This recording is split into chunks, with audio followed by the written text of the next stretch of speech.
Hi hello ಎಲ್ರಿಗೂ ನಮಸ್ಕಾರ. Welcome back to my channel. ನಾನು ಪ್ರತಿಭಾ. ಎಲ್ಲರೂ ಹೇಗಿದ್ದೀರಾ? ಎಲ್ಲರೂ ಚೆನ್ನಾಗಿದ್ದೀರಾ ಅಂತ ಭಾವಿಸ್ತೀನಿ. ನಮ್ಮ ಹಿಂದೂ ಸಂಪ್ರದಾಯದಲ್ಲಿ ಹುಡುಗ ಹರೆಯಕ್ಕೆ ತಲುಪುವ ಮೊದಲೇ ಬ್ರಹ್ಮೋಪದೇಶವನ್ನು ಕೊಡುವ ಒಂದು ಪದ್ಧತಿ ಜಾರಿಯಲ್ಲಿದೆ. ನಮ್ಮ ಫ್ಯಾಮಿಲಿಯಲ್ಲಿ ಒಂದು ಫಂಕ್ಷನ್ ಇದೆ, ಬ್ರಹ್ಮೋಪದೇಶ. ಹಾಗೆ ಅದನ್ನು ಹೇಗೆ ಮಾಡ್ತಾರೆ ಅನ್ನೋದನ್ನೆಲ್ಲ ಇವತ್ತಿನ ವಿಡಿಯೋದಲ್ಲಿ ನಾನು ನಿಮಗೆ ತೋರಿಸ್ಕೊಡ್ತೀನಿ. ಬನ್ನಿ ಹಾಗಾದರೆ ಒಳಗಡೆ ಹೋಗೋಣ.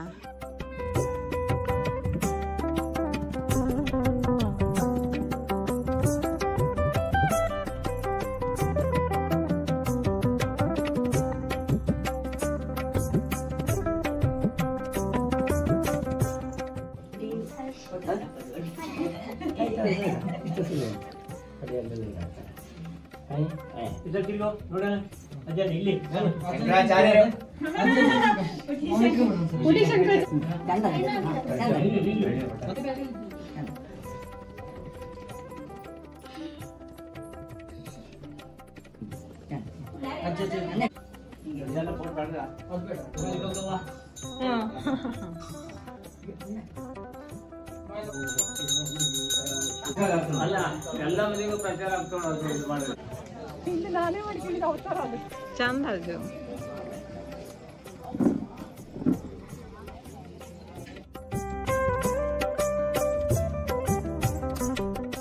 ತಂದೆಯಾದವನು ತನ್ನ ಮಗನಿಗೆ ಗುರು ಹಿರಿಯರ ಹಾಗೂ ವೈದಿಕರ ಸಮ್ಮುಖದಲ್ಲಿ ಜನಿವಾರ ಧಾರಣೆ ಹಾಗೂ ಗಾಯತ್ರಿ ಮಂತ್ರೋಪದೇಶ ಮಾಡೋದೇ ಉಪನಯನ.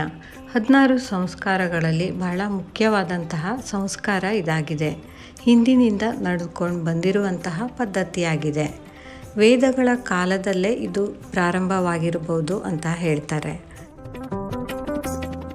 ಹಿಂದೆ ಗುರುಕುಲ ಪದ್ಧತಿ ಜಾರಿಯಲ್ಲಿತ್ತು. ಹಾಗೆ ವೇದಾಧ್ಯಯನವೇ ಅಂದಿನ ಶಿಕ್ಷಣ ಪದ್ಧತಿ ಕೂಡ ಆಗಿತ್ತು. ಆಗ 7 ವರ್ಷಕ್ಕೆಲ್ಲ ಉಪನಯನವನ್ನು ಮಾಡಿ ಬಾಲಕರನ್ನು ಗುರುಕುಲಕ್ಕೆ ಕಳಿಸ್ತಾ ಇದ್ರಂತೆ. ಗುರುಕುಲದಲ್ಲಿ ಗುರುವಿನ ಸೇವೆ ಮಾಡ್ತಾ, ಬ್ರಹ್ಮಚರ್ಯವನ್ನು ಪಾಲನೆ ಮಾಡ್ತಾ, ಭಿಕ್ಷಾಟನೆಯನ್ನು ಮಾಡಿಕೊಂಡು ವೇದಾಧ್ಯಯನವನ್ನು ಮಾಡಬೇಕಾಗಿತ್ತಂತೆ. ಹಾಗೆ ರಾಜನ ಮಗನೇ ಆಗಲಿ ಅಥವಾ ಜನಸಾಮಾನ್ಯನ ಮಗನೇ ಆಗಲಿ ಒಟ್ಟಿಗೆ ಗುರುಕುಲದಲ್ಲಿ ಜೀವನಾನುಭವದ ಜೊತೆಗೆ ಹಾಗೆ ಲೋಕಾನುಭವದ ಜೊತೆಗೆ ವೃತ್ತಿ ಜೀವನಕ್ಕೆ ಬೇಕಾಗುವಂತಹ ವೇದಾಧ್ಯಯನವನ್ನು ಮಾಡ್ತಾಯಿದ್ರು. ಸಾವಿರಾರು ವರ್ಷಗಳಿಂದ ಉಪನಯನ ಅನ್ನೋದು ನಡ್ಕೊಂಡು ಬಂದಿರುವಂತಹದ್ದು. ಈಗಲೂ ಕೂಡ ಅದನ್ನು ನಾವು ಮುಂದುವರಿಸ್ಕೊಂಡು ಹೋಗ್ತಾ ಇದ್ದೀವಿ. ಹಾಗೆ ಬಹಳ ಸಂತೋಷದಿಂದ ಸಮಾರಂಭವನ್ನು ಏರ್ಪಡಿಸ್ತೀವಿ. ಉಪನಯನ ಅನ್ನೋದು ಈ ರೀತಿಯಾಗಿ ಹಿಂದಿನಿಂದನೂ ಕೂಡ ನಡೆದುಕೊಂಡು ಬಂತು. ಹಾಗೆ ಉಪನಯನ ಮಾಡೋದ್ರಿಂದ ಬಾಲಕನಿಗೆ ಸೂರ್ಯನಾಡಿ ಜಾಗೃತ ಆಗಿ ಕಾಸ್ಮಿಕ್ ಎನರ್ಜಿ ಸಿಗತ್ತೆ ಅಂತ ಹೇಳ್ತಾರೆ. ಇದರಿಂದ ಅವನ ವ್ಯಕ್ತಿತ್ವ ವಿಕಸನದಲ್ಲಿ ತುಂಬಾ ಪ್ರಯೋಜನಕಾರಿಯಾಗಿದೆ. ಹಾಗೆ ವ್ಯಕ್ತಿಗೆ ಏಕಾಗ್ರತೆ, ಶ್ರದ್ಧೆ, ಭಕ್ತಿ ಭಾವ ಹಾಗೆ ಆತ್ಮನಿಗ್ರಹ ಕೂಡ ಇದರಿಂದ ಸಾಧ್ಯ ಆಗತ್ತೆ ಅಂತ ಹೇಳ್ತಾರೆ.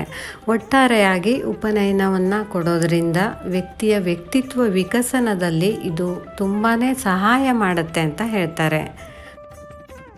ಅಭಿರಾಜನಿಗೆ ಮುಂದಿನ ಜೀವನಕ್ಕೆ ಆಲ್ ದಿ ಬೆಸ್ಟ್ ಹೇಳ್ತಾ ನಾವು ಈ ಸಂಭ್ರಮದಲ್ಲಿ ಪಾಲ್ಗೊಳ್ಳೋಣ. ಬನ್ನಿ.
ओम शांति शांति शांति नमो नमः पृथिव्यै नमो रवेभ्यः नमो वाजे नमो वाचस्पतये नमो विष्णवे बृहते करोमि श्रवणे रसः तमहमस्मामुष्यायनाय कीर्तने ब्रह्मवज्रदाय गृह्णामि अपाय ऊर्ध्वोरः तमः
ಹೆಂಗ್ ಅನಿಸ್ತಾ ಇದ್ರೆ ನಿಂಗ ಕಾಲವ ಇವತ್ತು ಎಲ್ಲರೂ ಸಿಕ್ಕಿದ್ವು? ಖುಷಿ ಆಗ್ತಾ ಇದ್ದು. ನನ್ನ ಫ್ರೆಂಡ್ ಮನೆ ಮುಂಜಿ ಅಂದ್ರೆ ಬಾರಿ ಹೆವಿ. ನಿನ್ ಫ್ರೆಂಡ್ನು ಈಚೆ ಕರ್ಕ, ಮತ್ತೆ ಫ್ರೆಂಡ್ ನೋಡು ಬರ್ತಾನೆ ಇಲ್ಲ ಇಲ್ಲಿ. ಫ್ರೆಂಡ್ ಹಾ ನಂಗ ಬಾಲ್ಯದ ಫ್ರೆಂಡ್, ಹಾ ಹಾ ಹಾ ಫ್ರೆಂಡ್, ಇದು ಫ್ರೆಂಡ್,